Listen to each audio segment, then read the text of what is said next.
Mes recherches portent en premier chef sur l'Afrique et qu'il y a de très très nombreux groupes qui se réclament du judaïsme en Afrique subsaharienne.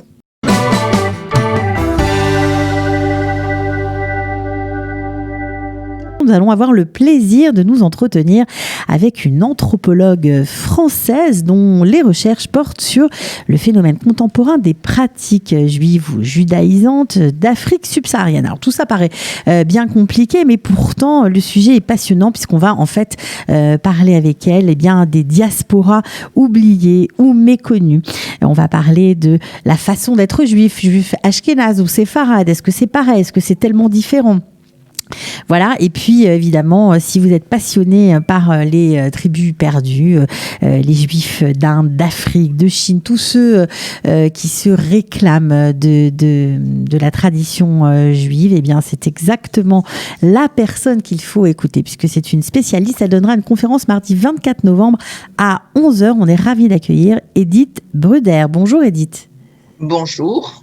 Alors, ces tribus perdues vous fascinent. Vous avez écrit un livre à leur sujet, donc un livre tout récent, puisqu'il est sorti en septembre 2020. Pourquoi cette fascination pour ce thème-là? Écoutez, il y a le hasard des recherches, il faut le dire, et puis une intuition forte que peut-être... en dehors des groupes très identifiés, très connus et très prévalents, il pouvait y avoir d'autres formes de judaïsme dans le monde. Ne me demandez pas comment ça m'est tombé dessus, c'est un petit peu ce qui s'est passé.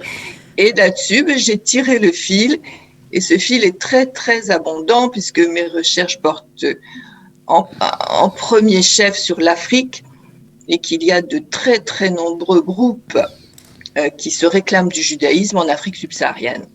Donc ça, c'est le premier volet de mes recherches que j'ai commencé il y a une vingtaine d'années.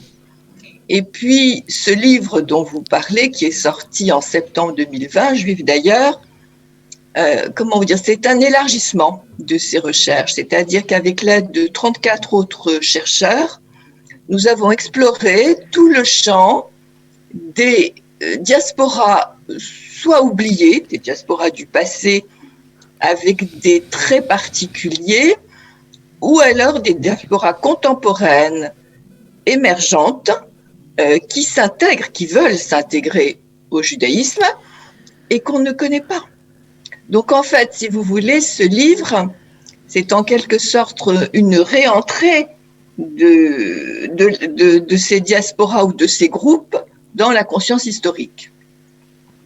Alors, vous avez voyagé, j'imagine, vous avez été les rencontrer. Comment vous avez procédé et qu'est-ce que vous allez nous raconter pendant cette conférence qui a l'air, qui s'annonce assurément passionnante? Écoutez, alors oui, je n'ai pas rencontré tous les groupes dont il est question dans ce livre, puisque nous explorons l'Asie, l'Afrique, l'Amérique latine, donc l'Inde, la Chine, je ne les ai pas tous rencontrés à mon grand regret, vous imaginez bien. Mais j'en ai rencontré un certain nombre et suffisamment pour me dire qu'il était impossible d'avoir une vision monolithique du judaïsme. Ça, c'est le premier point qui m'est apparu. Donc ce livre, en fin de compte, c'est un petit peu un challenge, un défi à la question de l'identité juive. C'est-à-dire que notre schéma de pensée, ou en tout cas de la façon dont on catégorise les juifs entre juifs ashkénazes et juifs séfarades, pour vous, c'est un schéma éculé? En tout cas, éculé, je crois qu'il il résistera très fort, mais il est eurocentriste, c'est évident. Il y avait des communautés juives en Inde bien avant Jésus-Christ. Donc, vous voyez, je veux dire, ça, on le sait pas trop.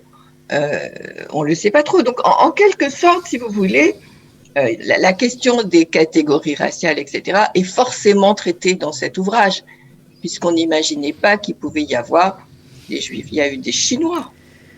Vous voyez, bien sûr. Il y a eu une communauté chinoise qui a perduré jusqu'à la fin du 19e siècle. C'est très récent, la fin du 19e siècle, ça fait un siècle. Bon, maintenant, il y a un renouveau de cette communauté, parce que leurs descendants, elle s'est éteinte faute de contact, mais leurs descendants sont ardemment tournés vers le passé juif de leurs ancêtres. Donc, vous voyez, c'était un petit peu pour réinscrire ces communautés dans l'histoire juive, une réécriture, si vous voulez, de l'histoire, et puis dans la conscience actuelle qu'il n'y a pas qu'une seule façon d'être juif, il y en a bien d'autres. Ou deux façons selon la pensée binaire ashkénaze-séfarade. Alors justement, vous parlez de ces tribus perdues, vous avez parlé de l'Inde, on connaît tous les Bnei Ménaché parce qu'on en a beaucoup entendu parler. Est-ce que dans chaque pays, les anciennes tribus juives, entre guillemets, ont des noms et des noms différents ou tout le monde se réclame d'être Bnei Ménaché? Alors non, ils ont tous des noms différents. Okay. Par exemple, si on va en Afrique subsaharienne, chaque groupe s'intitule comme il le souhaite. Il y en a qui sont des Béné Israël, il y en a qui sont des Beta Israël, il y en a qui sont ni l'un ni l'autre, comme au Kenya qui s'appelle Kasuku Jewish Community, parce qu'ils sont à Kasuku, c'est le lieu de leur résidence. Je veux dire, non, en Ouganda, vous connaissez comme moi les Abayodaya. Abayodaya, dans la langue locale, ça veut dire enfant de juif.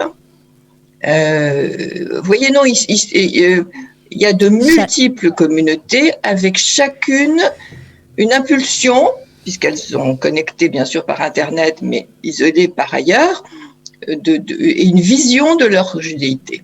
Alors, qu'est-ce qui fait qu'ils se reconnaissent encore comme juifs? Qu'est-ce qu'ils ont conservé comme trace de leur judaïsme? Alors, je vais déjà répondre à votre première question. Qu'est-ce qui fait qu'ils se reconnaissent comme juifs?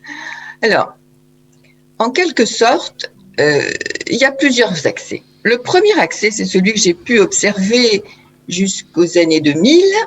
C'était une affirmation via les traditions orales d'une descendance des tribus perdues. Donc là, c'était le discours, voilà, pour telle et telle raison en rapport avec leur tradition orale. Par exemple, je vais prendre les Lambas d'Afrique subsaharienne, d'Afrique du Sud.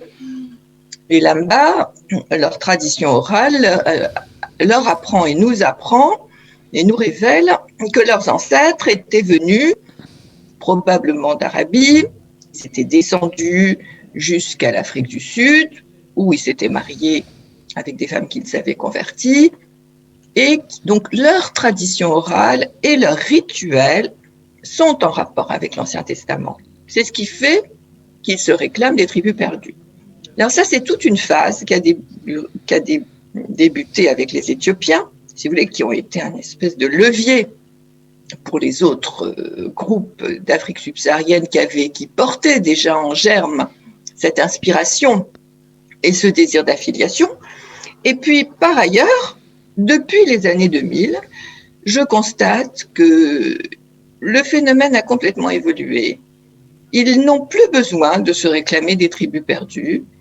Ils sont juifs, je pense au Cameroun, je pense au Kenya, je pense à d'autres, parce qu'ils le veulent, parce qu'ils l'ont décidé, parce qu'ils ont changé plusieurs fois, parfois, pour certains d'entre eux, au moins 2 fois, d'affiliation religieuse, et que finalement, ce qui leur paraît juste est en rapport avec leur spiritualité profonde, et qui fait un petit peu le lien avec leur tradition africaine, c'est le judaïsme. Alors, quand je dis le lien avec leurs traditions africaines, c'est parce ce serait trop long à développer là, il y a de nombreuses résonances entre l'Ancien Testament et certaines traditions africaines.